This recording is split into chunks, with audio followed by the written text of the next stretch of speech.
অন্তর্বর্তী সরকারকে 15 জানুয়ারির মধ্যে জুলাই গণ অভ্যুত্থানের ঘোষণাপত্র দেওয়ার আলটিমেটাম, বৈষম্য বিরোধী ছাত্র আন্দোলনে গণহত্যার দ্রুত বিচার, সংস্কার, দ্রব্যমূল্য নিয়ন্ত্রণ ও পাচারকৃত টাকা দেশে ফেরত আনার দাবি।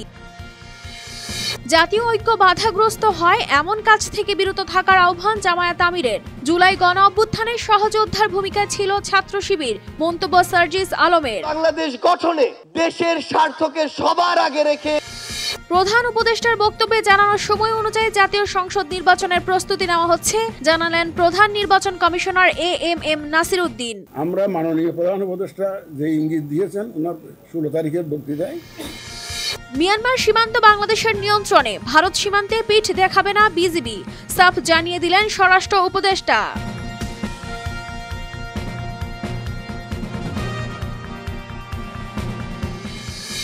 দেশে ভিন্ন ধর্মের মানুষ নির্যাতিত হচ্ছে এমন অভিযোগ সম্পূর্ণ মিথ্যা, বললেন ধর্ম উপদেষ্টা।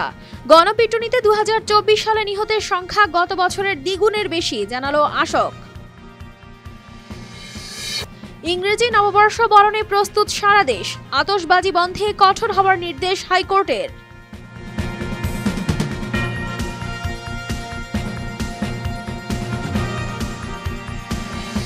হবিগঞ্জে বাহুবলে গ্যাস সিলিন্ডার বিস্ফোরণে প্রকৌশলী সহ নিহত 4, হতাহতরা বেভারেজ কারখানায় কাজ করছিলেন। কোনো রকমের অন্য কোনো ব্যক্তির কোনো সংশ্লিষ্টতা আমরা খুঁজে পাইনি।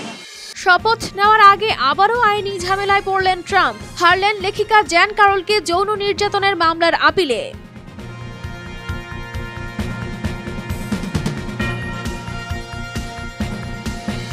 বিপিএলে প্রথম ম্যাচে খেলতে নেমে 37 রানে চিটাগং কিংসকে হারিয়ে শুভ সূচনা খুলনা টাইগার্সের।